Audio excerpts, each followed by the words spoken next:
to another edition of Cat Calls. I am Kbbq, and this is my show that I do every Thursday here on my channel, twitch.tv/Kbbq, B as in boy, E-I-N, where I talk to really cool artists about whatever I fancy and whatever you fancy, because you are part of the show. Yeah, I'm talking to you right now, Alex. You're part of the show.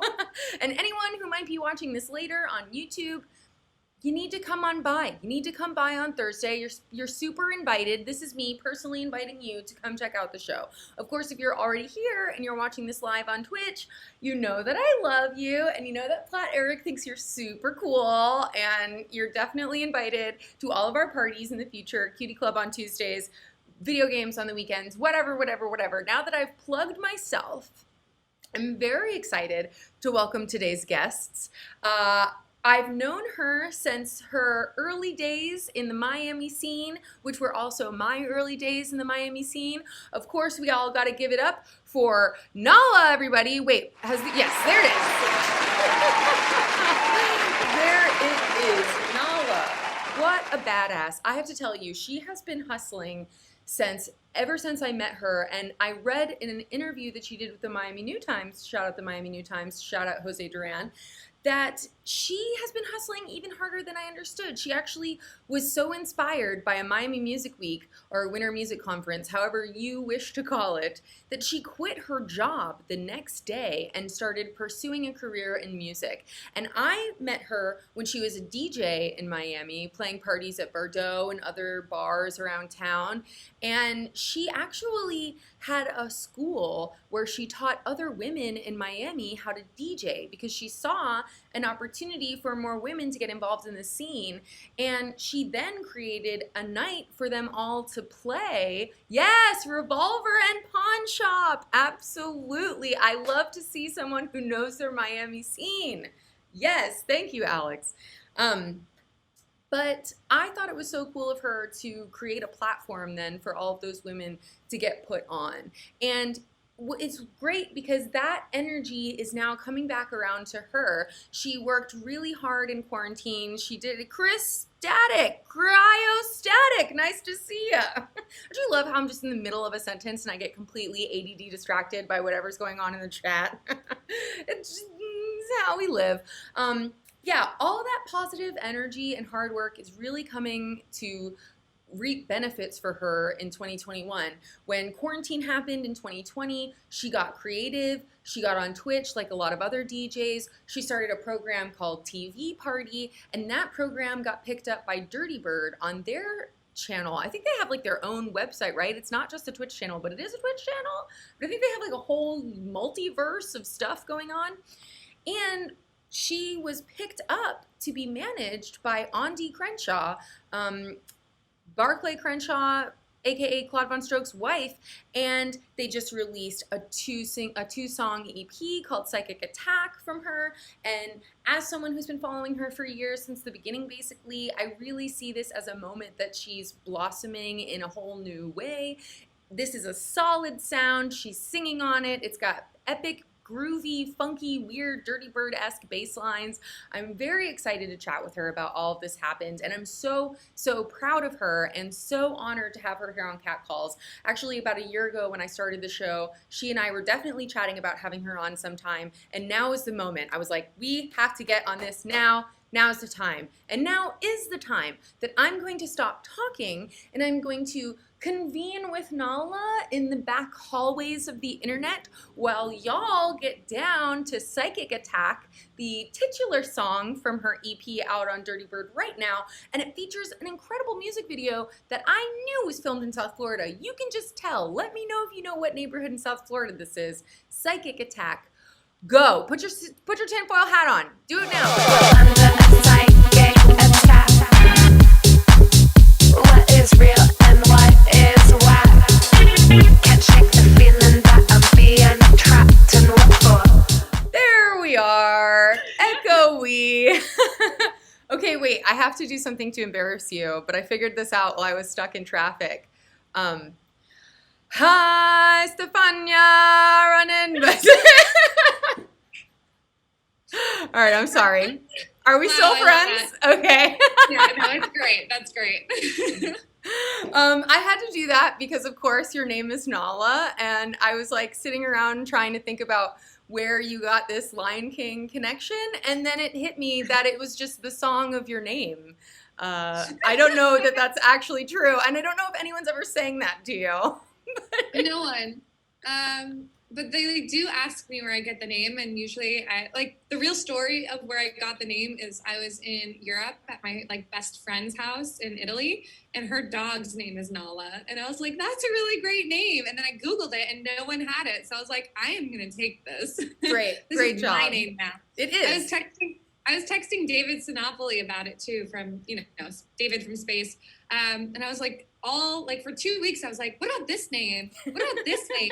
Because I really hated my like old DJ name, and he's like, no, that one's whack, and I was like, what about Nala? And he's like, yeah, that one's kind of cool. I was like, all right. Yes, we love it. I'm glad. It seems fitting. You've got this beautiful hair now, so you've got your power mane going. Exactly. Well, Alex had to say that track is dope. We were, of course, watching the Psychic Attack video. I wholeheartedly agree. Dope track. Way to fucking go, girl. You got this. Thanks, Alex. Thanks, Kat. Yeah. Why don't you tell me about how that video, first of all, came together? I do want to chat about the song and how you got in with the Dirtybird family and all that. But talk to me about this video. Also, congratulations, because you have a music video, and that's fucking awesome. Crazy.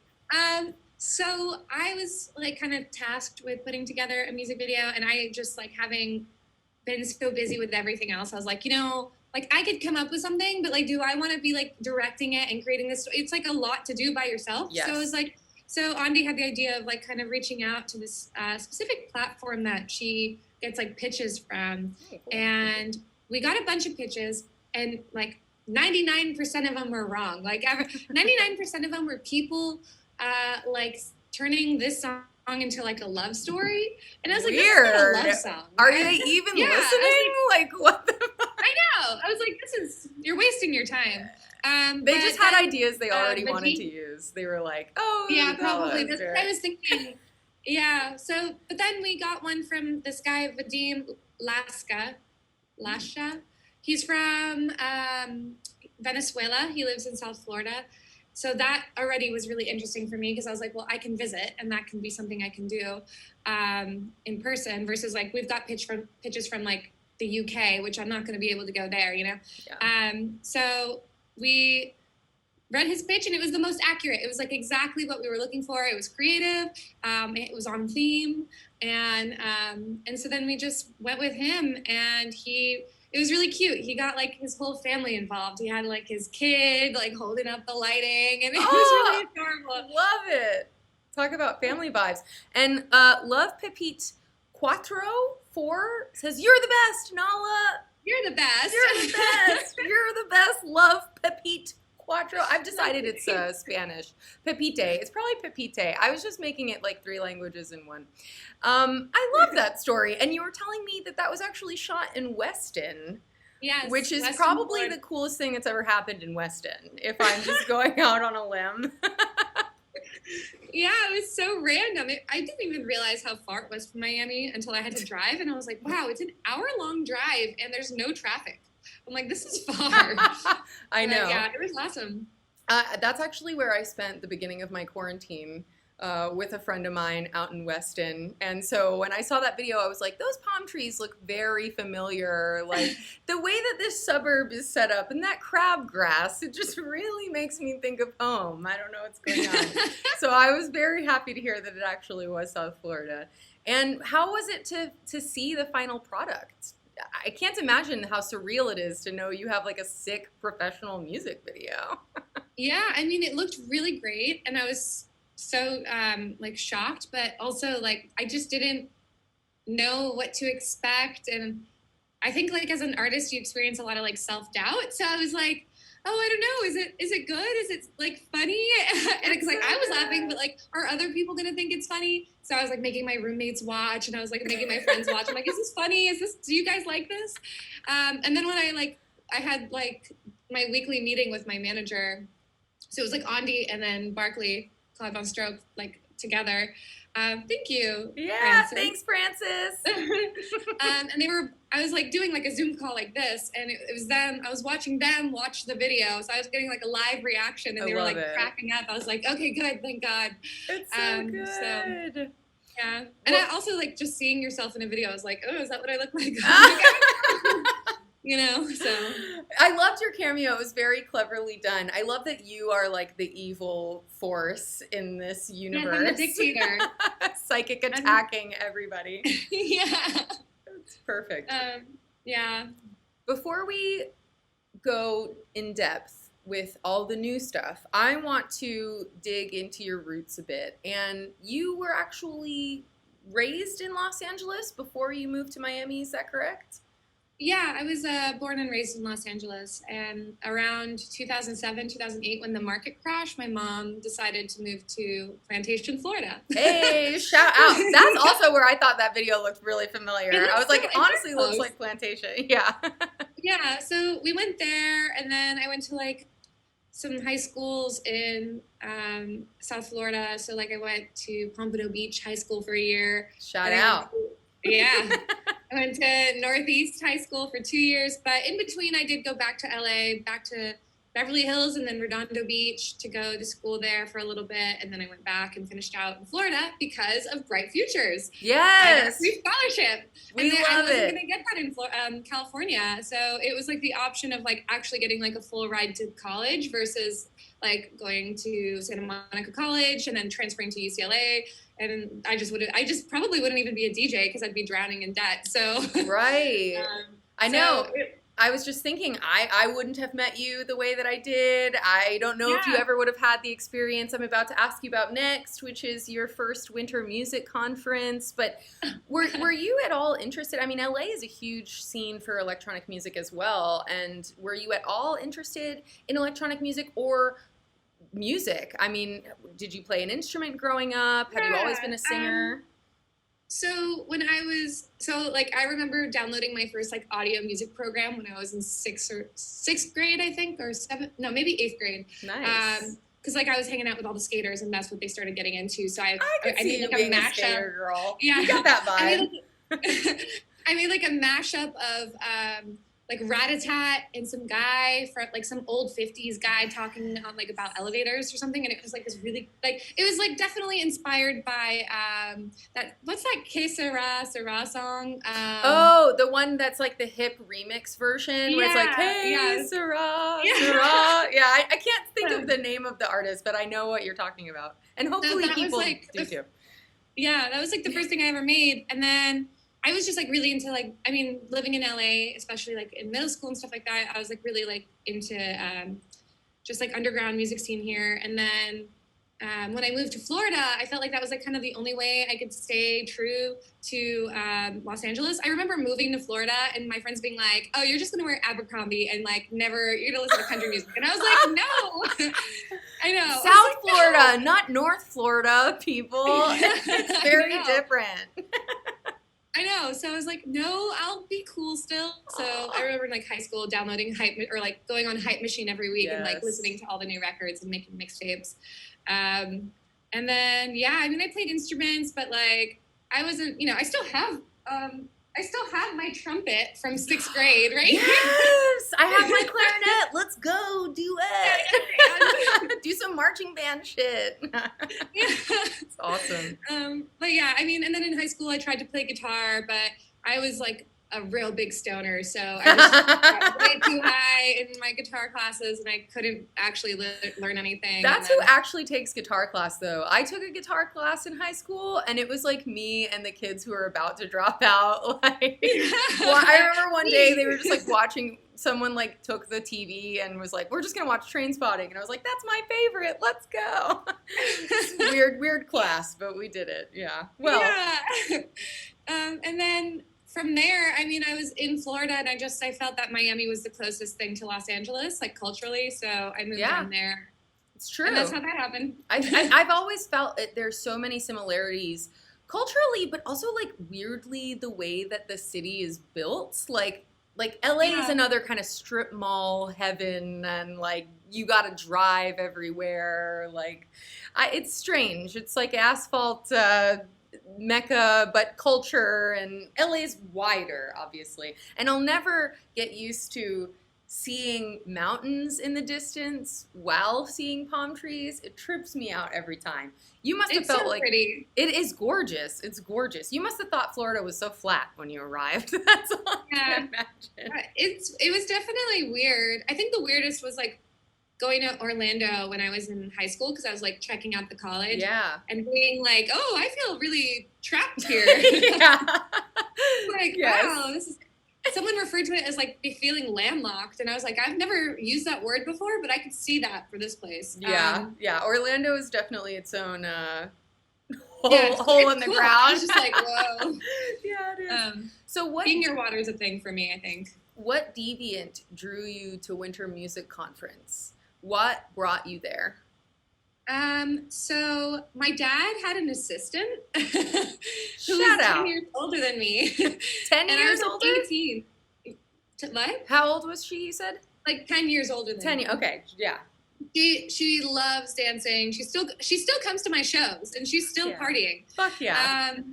And she was like, you need to come check out these like events. So I started. Well, first of all, I like got a fake ID. And I would try to we go to won't like tell Electric anybody. Yeah. I tried to go to like Electric Pickle to see Phantogram because that's what I was into, like the indie dance stuff. And then she brought me to. She knew all the promoters, so she brought me to Danny Tenaglia. Yes. I I think you said it right. Yeah, right. Tenaglia? Tenaglia. Yeah. Yeah. Anyways, so then I went to that and I was like, oh, this is cool. Like, this is a really cool scene. It wasn't until like my first, or maybe it was like my second year of college, when I was hanging out with all these like kids my age that were like, we were all underage and we were going to like the Red Bull, what is it? Culture Clash? No, it Or, was that when I took over the hotel. I actually They had the best party for like 2 years, and then Ultra basically strong-armed them to cancel it. They had Lil Wayne. They had, oh man, it was the best party. What was it called? Day Off? No, that's Fool's Gold. Whoa. It's okay, people. She's got the receipts. Red Bull Guest House. I have photos of this. Please of, like, share. Skrillex. Oh my Skrillex God, and me. amazing. Is that you and Skrillex? Okay, so Skrillex is down here. I don't know if you can see Yes, it. I can. I don't know if the people can, but I'm loving it. Okay, And that's amazing. me and my friend Willow. Hell yeah. It's was funny the how I first- put my whole face in too. It's like, sorry everybody, you have to see my whole face. Getting close. Yeah, that's so great. Guest house, Yeah. shout out. So that changed So- your life. So after that event, I went, no, actually, so it was that week and I was like, wow, this exists. And then, because it was so intimate and I was hanging out with like Skrillex and all of these like supermodels and I was just like, whoa, this is a trip. Like, Yeah. so I was like, damn, this is like a really cool scene and I really love music. So I didn't realize that this is something that I could do as a career. And then I went to, what was that? Overthrow party at the strip club on Oh, Sunday. hard to leave. Hard to leave. Yes. So I was at Hard to Leave until 7 in the morning, and I had work until at 8 in the morning, and I just slept for 30 minutes, and then I got to work, and I parked in the yellow. I was like, I couldn't find parking because it was at the Fountain Blue. Oh God. And I got yeah. there, and I was like so beat up, and I was just like, okay, like. So I just like went in, and I was like, all right, this is my life now, and then I was 1 minute late, and my manager at the time was like, you're a minute late. And I was like, yeah. What So, drugs are they yeah. on? 5-minute window. You get a 5-minute window. And I was like, okay. And he's like, why are you late? And I was like, well, I'm just lethargic. And he's like, what does that mean? And I was like, it means I don't want to be here. and he's like, okay, well, if you don't want to be here, then you need to go home. And I was like, okay. Like seriously, like don't twist my arm. He's like, I'm going to pursue PR. I thought I was going to do PR. Yeah, back then. why PR? What drew you to PR? I have no idea. Yeah, you probably I just- like met a PR person at the party, and you were like, that seems chill. Yeah, I like was talking like, to people. Well, I think also the program at my college, I went to FIU. So Yeah. the program at FIU for PR also encompassed maybe like events. So I thought that maybe like I could also work in events. And social media was another thing. So I just figured like those are all things I can do and I'm good at. So, Yeah. and then from there, I did actually work for or interned at a PR firm. And then they offered me $15 an hour. And I was like, no, that's too little. I was like, who the heck am I? Oh my God. No hey, one. I fuck with that. I fuck with that. You deserve the best, okay? You go out there and you get it. I ended up working for an events company, not Slap and Tickle, a different one, which I got paid like way less. But it was like, I guess, more in line with, I was just like led by passion. So I was like, I want to do something that feels good. So I don't really care what I get paid at this point. Yeah. Like, if I'm going to be miserable, you better pay me more. But like, you know. Yes. But yeah, so then working in that events company led me to Bardot. And then I discovered Slap and Tickle, and they were booking some really great like indie acts and stuff. And I was just like, man, this is awesome. And I asked Ayal at the time, I was like, I want to work for you. Are you hiring? And then that's how that started. And shout out Ayal. He's the best too. We love Ayal. We love the whole Slap and Tickle crew. We love Bardot. We love David Snopoli. We love everybody. We love everyone. That's so awesome. Do you feel that experience, I mean, it had to have been kind of a happy accident that you did study things like social media and event planning and PR and just got to see how things work from that kind of backside, because it has to have come in handy when you got serious about your own music career, because I think so many musicians are creative, but they maybe just don't understand like that other shit that goes into it. I don't know. Yeah, I mean, you know, it was just a weird serendipitous situation that I had originally gone to college for psychology research. I wanted to like learn everything about the mind. I'm like a big psych buff.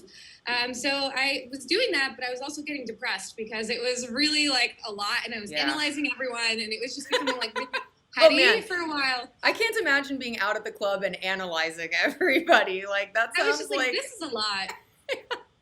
So I switched to advertising because it's connected. A lot of advertising to psychology. Yeah. And I figured it was the least like I didn't have to think about it very much. It was a very easygoing profession, superficial. You just focus on things externally and that's it, you know? Yeah. So I did that. And as a result, it just like led me to all these different like jobs that were, you know, they're definitely tools that I use. I certainly will never throw events. That is not my cup of tea. I don't like that level of stress. Yeah, that's a big level for sure. Yeah, but when it comes to like social media and like building websites and making videos and like that kind of stuff, it really helped because at that point, like it's just like second nature to me. Yeah. So shout out, you made your own website. I did. Big ups to the skills, people. Yeah, well, I did it I had a different one that was like more techy, and then I switched everything over during the pandemic, like that first month to like Wix. I was just like, you know, I don't need to be coding. Like, I don't have time for this. Yeah, ain't nobody got time for coding in the fucking COVID era. We'll just let the robots handle it. Take it from here. Yeah. What about DJing? I met you, you were already DJing. I'm pretty sure. Or you were like getting started? Because I feel like soon after I met you, you were telling me about the school, the DJ classes you were running. That's true. But did someone pick you up and be the mentor that made you want to be a mentor to others? So how'd that happen? I was dating someone who, okay, this is so like in the cut knowledge. I was dating someone who actually, we were dating, but we weren't like serious, and he like left me for a DJ, and I was like, shut up. And I was like, I could be a better DJ than her. Yes! I love this. Well, I already wanted to learn, but it was definitely a motivator. And then Max Baum actually was doing this like small, like promoters were DJing it. So it wasn't like real DJs. Yeah, and so he asked me to play, and I showed up with an iPad. I had been practicing on like Tractor iPad. But when the photos were taken, it looked like I was DJing on CDJs. So everyone was like, oh, she's a DJ now. And I started getting like offers, and I was like, whoa, I don't actually know how to play. And Ayal was actually like, you can't be a real DJ unless you play on USB sticks. So I was like, okay, gotta learn. So I did hit he up David teach you, or Schnappley. did he just say that? Yeah, I had to. So I hit up David Schnappley. I was like, can I practice at Bardo at 7 p.m. before the club opens? And Hell so he yeah. put me in touch with Andrew Bird, who was Yeah. the audio engineer. You know Andrew. He's also like a really great producer. Yeah. And Andrew was actually the one that would just like let me play, and then he'd be like, okay, but like you need to learn about like timing. So there's phrases in songs, and there's like the beginning, and then there's this part, and you need to time your transitions based on that. And it was just like that kind of stuff, like very technical, but like very musically oriented stuff. And I was like learning through him, and then it just became like once you just get the hang of it, you know. So, and that's how that happened. I just started getting bookings, like it just came, and I was like, okay, this is clearly the universe wants me to be doing this. Yeah. And then like about 2 months of that, Jude Skywalker, another Miami group, said, well, if you want to be a real DJ, you got to learn how to make music. And I was like, all right. Yeah. I love how down. every step down the path, some new face comes out of the bushes and is like, if you want to be a real DJ, if you want to be a real DJ. Old men, by the way, they're just like, yeah, well, if you want to be cool, you got to do this. And I'm like, okay, I can do that. You need to get a leather jacket and you need to wear it even though it's 90 degrees here in Miami. You need to do that. Yeah.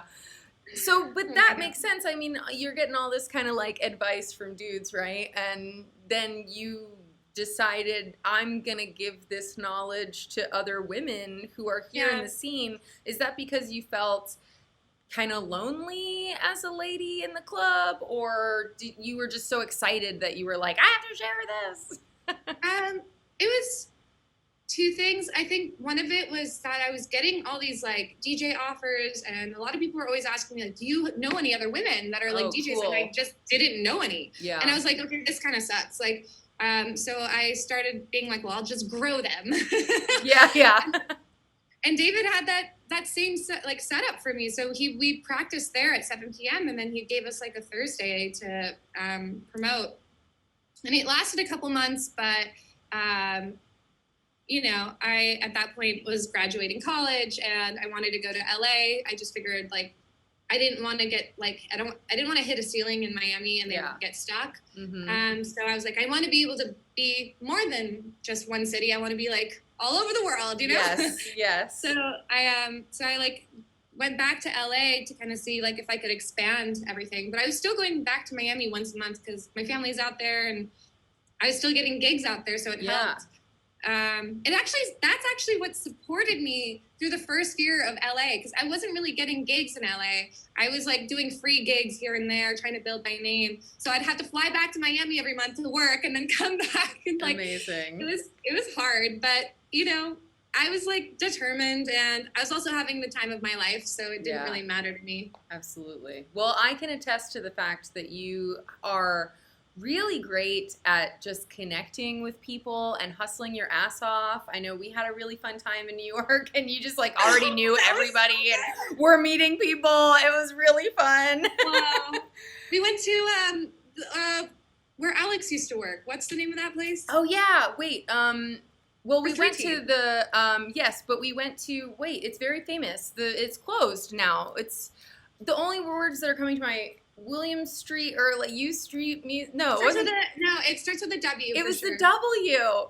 Someone out in the chat needs to know what this is. I don't know why. It's like so famous, and it was such a big deal because it was closing, and like we went to like the last show there. Yeah. And it was with, another Miami guy. Yes. Lex. That Alexis, was such a fun time.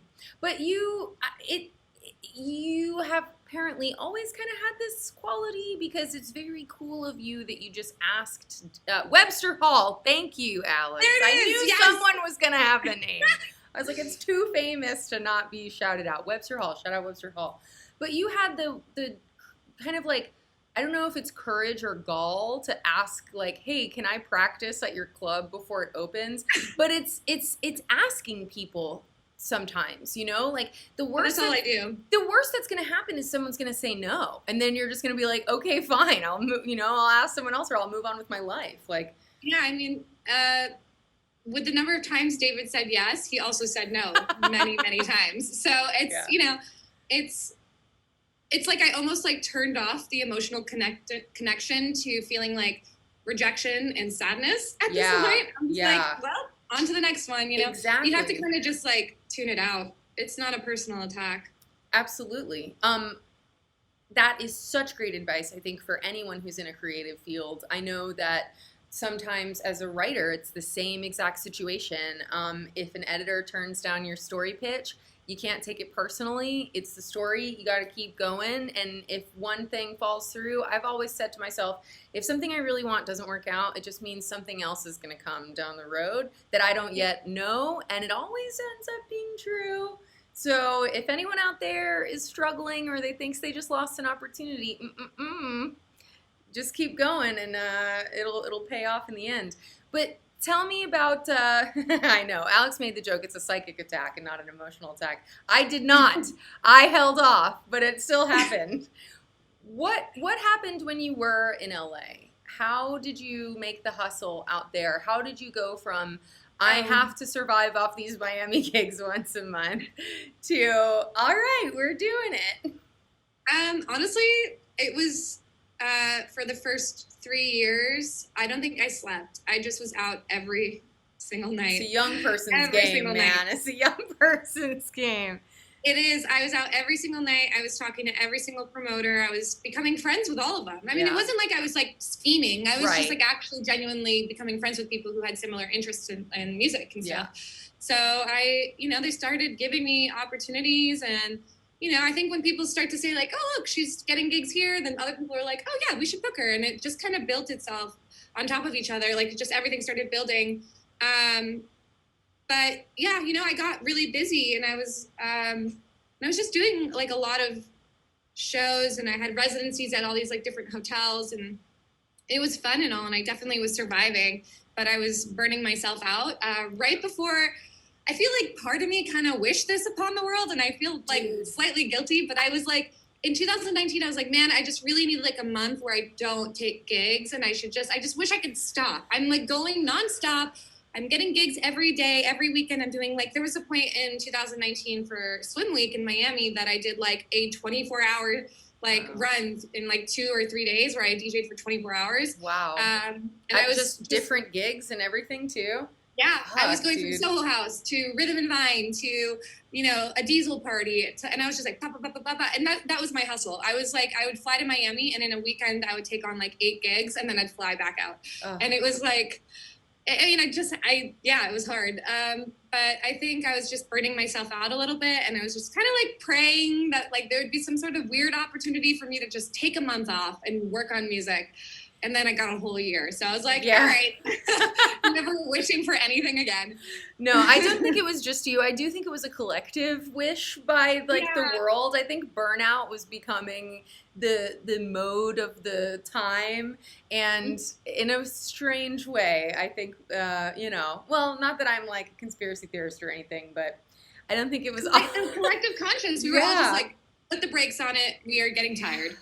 But you didn't obviously you did spend a lot of time honing your craft as a producer, but you also were pretty quick to jump on the Twitch game or the streaming game and start TV Party. Talk to me about that creative endeavor and how you drew inspiration from this strange internet platform that we've all become a little more attached to. Yeah. So I started TV Party. It was kind of like a twofold thing. So I had just read Debbie Harry's book, her biography.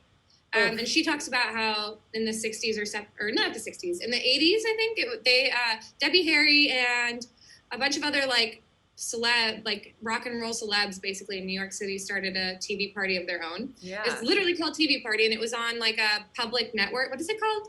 Public access. Public access, yeah. And so that was kind of their concept is they'd just get fucked up and go on public access and make really weird things, just do weird shit all day. And it was like everyone from like Basquiat to whatever. So Andy Warhol. So it was like everyone, it was like the who's who was going on there. So that's where I got the idea for the name. But I started it because I was looking at old videos of me like DJing like Lights Down Low party. And like, I was like, man, I really miss like DJing raves. Like I really miss like cool underground parties.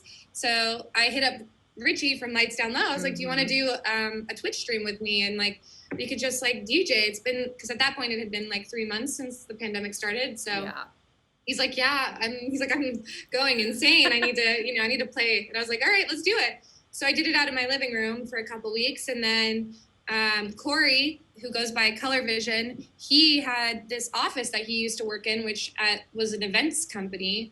He's like, listen, we're not using it, and I'm starting to do live streams, so why don't you come in here? And so I did, and then it looked great. And then I love the aesthetic of the whole thing. Like, do we have him to thank for that, or it's a group effort? Okay. He did most of it. So I did like the border. The border is also fantastic, though. Shout out that border. I was jealous. Yeah. I was like, my overlay is beautiful now, but I was like, that border's tight. Yeah, I just like cut video clips of different cartoons. We get creative. But then I also came up with like the font and like that stuff. But I had like the general idea, and he brought everything else, and then he just took it even further. He's like on another planet now. Love that. His aesthetic is crazy, but. Yeah, so we started doing that, and then Dirtybird, I had already been talking to them since like February of last year, and they were just like, hey, we're starting a channel. We really like what you're doing. Would you like to be part of it? And I was like, yeah, let's do it. Yeah, so, who would say no to that? And that's like such a funky family of followers as well. Like everyone who's a Dirtybird fan is part of something greater than themselves, right? Like for Corey's in the chat. In the chat! What's Paradise up? Unlimited. There he Paradise is. Unlimited. We're big fans of your work. Me and Flat Eric. I always say we, and I'm like, who am I talking about? Like, it's me. I'm so used to the editorial we. I'm just like, no, we. Anyway. Yes.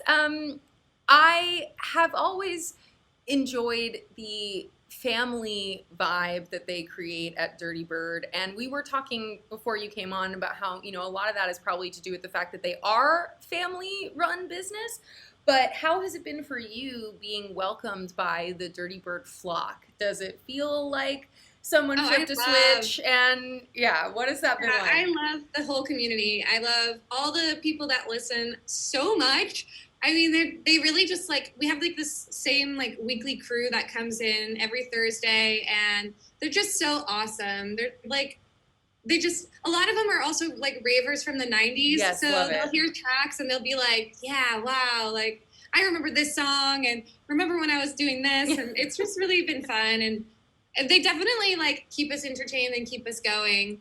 But yeah, the Dirtybird family is just so amazing. And all the other artists on there have been so welcoming, and Andi and Barclay obviously have been just so welcoming. I actually like wrote Andi like a little thank you note. I was gonna send out to her today. But yeah, so it's been like really nice.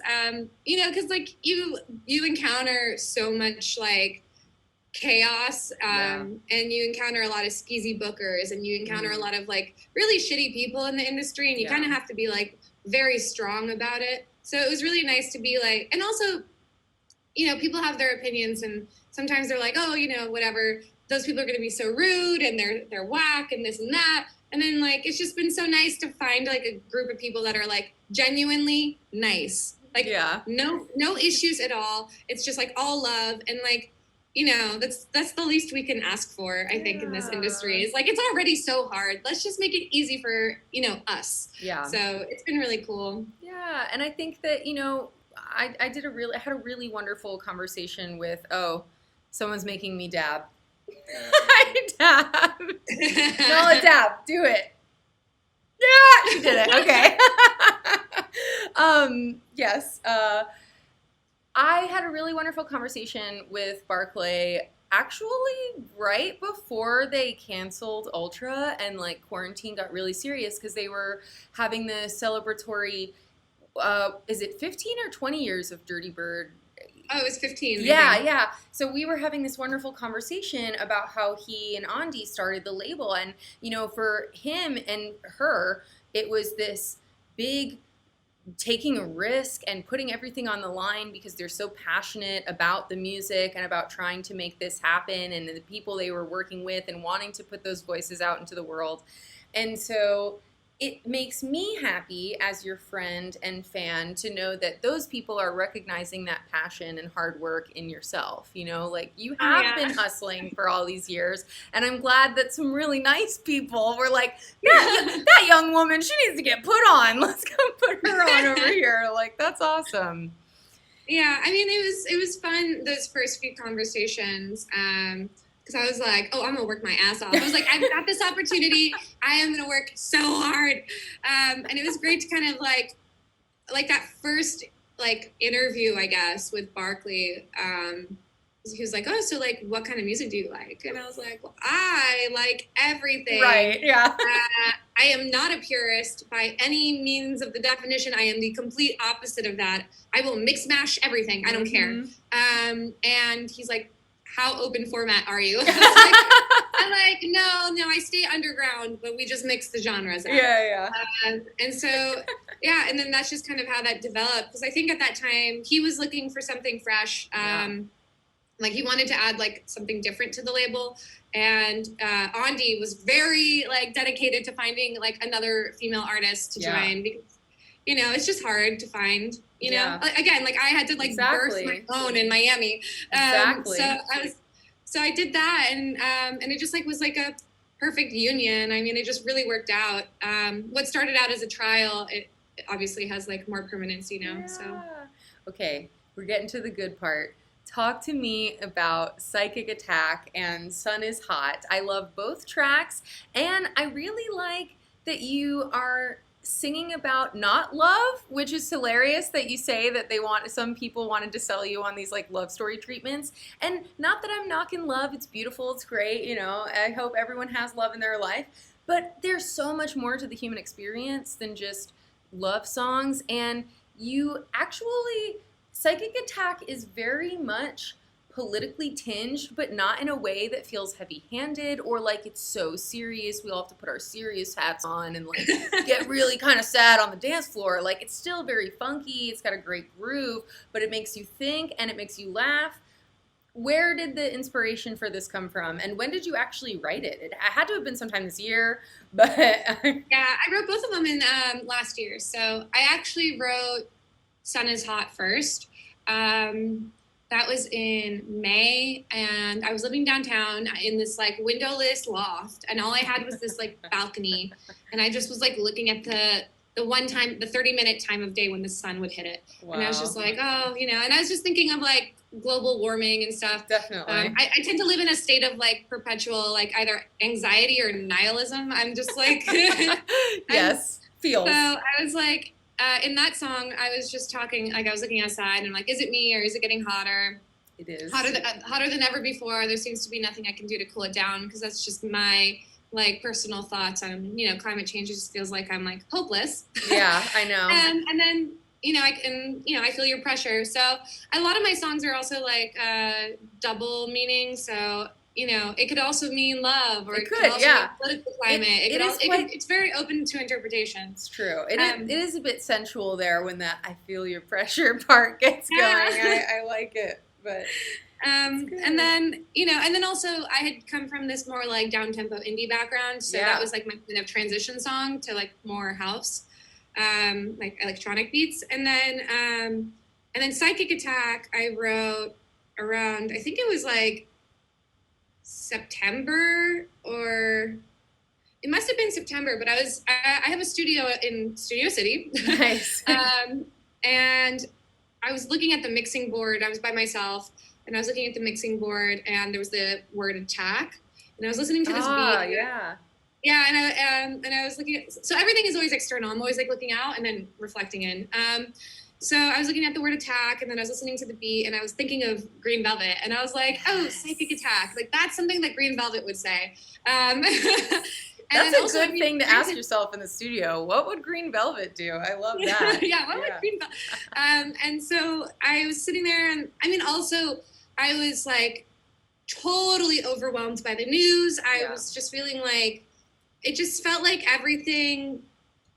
I actually have a song coming out called Everything is Burning. But it felt like I felt like at that moment, everything was burning. I just felt like Also, I just felt like, I don't know if this is true, this story I'm reading, because 2 days later, I open up the news and they say that it's the opposite. I'm like, I don't know what's real anymore. I'm totally lost. And after the summer that you guys had in LA, I mean, it's just like, you can't get away from the reality of everything that's going down. Like, good, bad, ugly, fucking mess and a half. Like, it was chaos. It was like, how do I even focus? I felt like angry and all of these different things. So I was like, yeah, so that's how Psychic Attack came to be. So it was a combination of me looking at the mixing board and me reflecting on like, just like media being so overwhelming. My God, I just wanted a vacation, you know? I was like, I'm under a psychic attack. Everyone is, and you know, also like they make us read 1984 in middle school. So I had to throw that in there.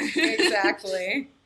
So good. It's real. I think it's great. I love that you added substance to it, even though it is a really funky track that anyone can play in a set. And I have been hearing it on the homies stations on Twitch, and it's really cool that you're pushing yourself still, you know. Obviously, this is like, I think it feels that this is a big moment for you, and there's so much more to come. And I know that you must still be pushing yourself all the while. Talk to me about those other songs that you're working on. You just said you've got one called Everything is Burning.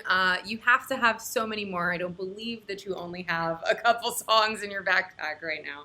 Yeah, I have Everything is Burning, which I wrote at that same studio. I was sitting there looking out at the mountain across the way. It was over the summer. Or actually, maybe it wasn't over the summer. I want to say it was during the summer because it was fire season, but I think it was actually like October. Yeah. Well, it was still really bad then. It was crazy. Yeah. So I wrote Everything is Burning in October. It was a mixed combo about me feeling suffocated by my roommates. And then also, very real quarantine shit. Oh my God. So real. And then I have another one that I wrote in Orlando back in November. I was over there doing like a Halloween show. Yeah. And so I did that. That was like, so I wrote that. It's called Wet. And there's not really any lyrics there. It's just strictly like, it's just me going, wet. Yes. Well, I like the hot. It's such a great little ad-lib. And then, I have one that I wrote in January called Time, which is like based on a Salvador Dali picture that my dad has in his bedroom. Do you have one? I do. I'm sorry. No, I'm like, yeah. I was like, do I take it off the wall? I don't know. You showed a picture. I'll show a picture. Yes.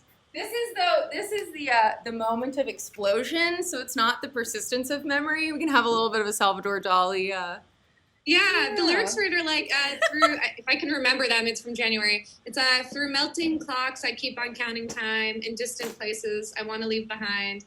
Oh yeah, because there was also like a clock a telephone like over this tree. It's like there's a telephone call. It's just like complete nonsense, but it's cool. I was just like, yeah, I really make up words.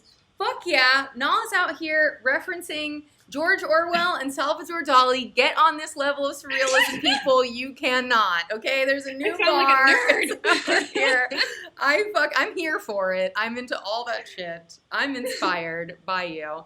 I'm very excited for that music to come out. I understand that that's like an impossible thing to say. I don't know if you even have an idea of when those things might come out. You're still very much promoting the EP that just dropped. So I know. Yeah. Things move so quickly though. I'm like, what's next? What's next? You know? I'm like, but yeah, no, yeah. Oh, and then I've been working on one this week at that same studio. That's my spot. Nice. Called You Want Me High. And that's the first like love song that I'm actually like going to be putting out, but it's an anti-love song. It's you want me high, but I'm not an addict. Like I'm not going to, I like it. I like all these double entendres you got going on here. I know. That's what I survive on. No, but it's cool. That one I'm doing like, it's very, I think you'll like that one because I'm using a lot of vocoder, so it's very Daft Yes. You know, I love a robot voice. Yeah. I love that. That's so awesome. Well, it sounds like you're in a good, listen, who among us is in a good place? But it does seem like you are in a good stride creatively and are surrounded by good influences and people who are pumping you up. And that's really something to celebrate. Also, before I forget, I did not know about what Nala eats, but what's Nala eating? What's that about? Did not know you were a low-key food influencer. Yeah, I mean, that is like so separated. I love eating, I like really do. And I used to, when I was like going down my first like PR path, I thought I was going to be like a foodie, like a food blogger. And I was actually doing it. And then Instagram just made it so much easier. So then I was doing that. And it just like, now every time I eat a really delicious meal, I just Instagram it. Love it. You know? What's your top 5 must-eat places in LA next time I come, if you can? Oh, I gotta like reference. Okay, let's try the place I just tried. The bomb-ass sushi? The game-changing sushi? Yeah, so she does it out of her apartment in downtown LA. So it's not even a real restaurant, but she makes these like amazing sushi boxes. I've just never had anything like it. Yeah. And it's just really pretty. Let's see, what else do I like out here?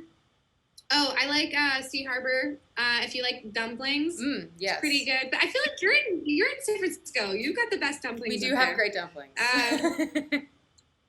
Damn, what is like good out here? I just feel like you're in the pandemic threw me off. Oh, of course, that's true. You're in K-Town. Is there anything in K-Town that you got like a favorite Kbbq spot? Parks Barbecue is probably my favorite. But I really like this place called Kbbq Paradise right near my house. It's like very cheap, like very like low cost, but they have this like really delicious like kimchi fried rice. But yeah, I mean, I don't know. I don't know. Do you ever good food out here? Do you ever watch So Fed? Is that also on the Dirtybird channel now? Yeah. So Fed? Yeah. Shout out Henny Shot and Treasure Fingers. She's so cute. I love her. Shout out more food content. If you follow Not What Nala Eats for food content, and then follow So Fed for more food content. Dirtybird's had a long history with food. You'll be fed. Ever since the BBQ days. Dirtybird loves food. Nala loves food. I love food. All right. You're doing TV party tonight. I am. What is the time? Shout out TV party. What time do we tune in to TV party? So it's the first time we're doing it at 7 p.m. We're trying to do it earlier just because we used to have like a whole day of artists, but now it's just us. Nice. So we're trying to see if it's like a better time slot for us. So it'll be at 7 p.m. Pacific Standard Time. And yeah, we have, it's like a TV party meets Lights Down Low. We've got both Lights Down Low promoters tonight. We got Richie Panic and Corey Sizemore, and they're both Bay Area. So hey, I know. Shout out Richie Panic. He's cool. I love him. Awesome. Such a great person. So yeah, and that's tonight, and so that should be interesting. I haven't played with the two of them since a Prospa show in February of 2020. Wow, so crazy.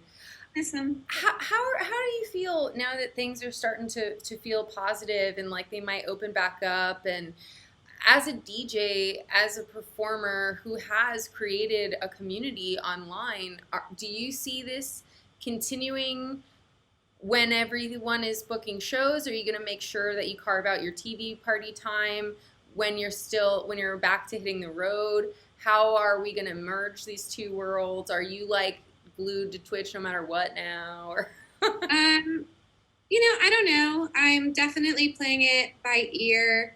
I know at some point it's going to get too overwhelming. I know we were in talks about trying to live stream the live shows and just doing it that way so that it doesn't get too intense because, I've been DJing every Thursday since July, so and I haven't missed one yet, so that's big. Congrats, because I know that's a commitment.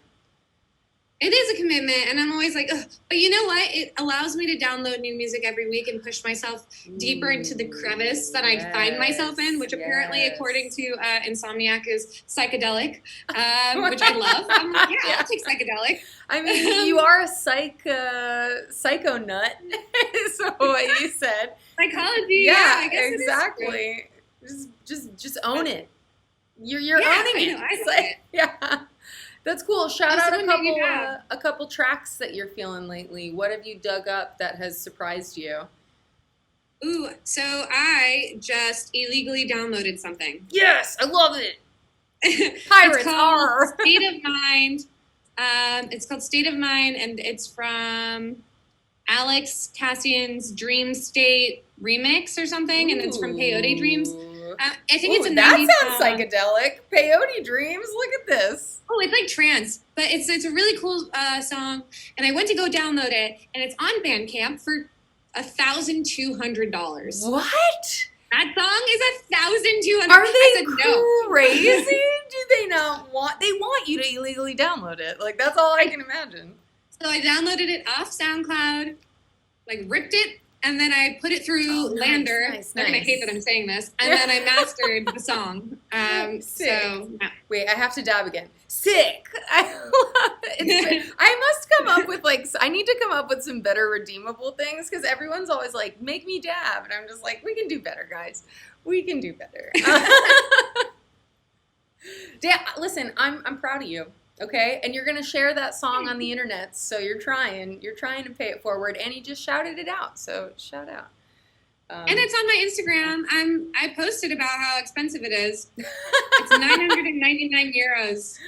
There's no way. Okay, now someone's requesting a fun fact. I will say a fun fact. Did you know that if you get 10 or more lives in the original Super Mario Brothers on the Nintendo Entertainment System, instead of a 10, it shows a crown 0. Very cool. That had nothing to do with what we were just talking about, and I need to get better at naming fun facts that are actually relevant to the conversation. Nala, do you have any fun facts that you want to share? Hey, what's a fun fact from your psychology readings? Because I know that you be reading about studies. Yeah. You were dropping mad study knowledge on our practice call. Damn. Well, I have a fun fact in regards to DJing, but I can try and think of one in psychology. Well, DJing sounds fun, too. Okay, let's do a fun fact of DJing. I read this book, so I might as well use the knowledge. The first song ever played by a DJ on airwaves was, whatchamacallit, Xerxes. Wait, I have it. I have it in my... It's something Xerxes. Wait. Xerxes. Damn, like from the Sparta. This is Sparta bad guy. It's Handel Largo from Xerxes. Amazing. And yes. and now we have to go illegally download that. Handel Largo. You can get that for you can download it on iTunes. I did. I thought I was going to start a podcast, but too much work. I mean, it's already a lot to do every Thursday. Trust, I know. I've taken days off. I've been like, fuck it. I got shit to do. I have a life to live. I got to catch up on stuff. But I'm really glad that you were able to come through and join me. Is there anything else that you want to shout out to the people, let people know? Just advice that you want to give or words of encouragement, because it do be hard out here. But you certainly learn to stay afloat when the times get weird. And I mean, my only skill that I've really flexed on in the last year, I think, is I don't even know if this is a good thing, but detachment, boundaries, just letting everything. Boundaries. Mm-hmm. So,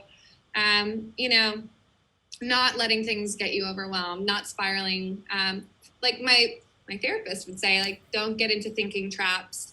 Mm-hmm. And if you do feel like you can't control the thinking trap that you're going into, I would say go for a run, write in a diary, do something external. Yeah. For me, it's writing music or writing in a book. If I'm really heated, I'm writing in a book somewhere. But that's definitely been my thing. It's really hard, especially with how crazy things have been in this past year. It's easy to get very caught up in your head. So it's good to find ways to get out of there. But yeah, that's my only skill set that I've learned. Just turn it off. I'm not listening to my own thoughts anymore. It's true. It's true. Sometimes, it is good to be in touch, and you can't get too detached from yourself. But no, I put that in the music realm. Exactly. That's the boundary for my thoughts. Exactly. Exactly. Thank you so much. Alex is saying thank you. You booked quarter on TV Party. So Alex is thanking you for that. Thank you, Alex. Yeah. Thank you, everybody, for coming through. Love Pepite Quattro is saying thank you. You're the best. Thank you, Pepite. Yeah. And I'm going to tune in to TV Party. I'll make sure 7 p.m. is a time I can do. Actually, I do have a class. I've been taking classes, and it's also been why, like, my schedule has been so busy and hard, and it's been a hard couple of months. This is my last memoir writing class. Shout out my memoir writing class teacher and all the cool, funky older people in Berkeley Adult School that have been taking that with me. I've heard some good stories. But TV Party isn't just an hour. It goes on. It goes on and on. It's 3 hours. So I play 7 to 8. Corey plays 8 to 9, and then Richie plays 9 to 10. Good. Everybody go. I will be there when my memoir class is over.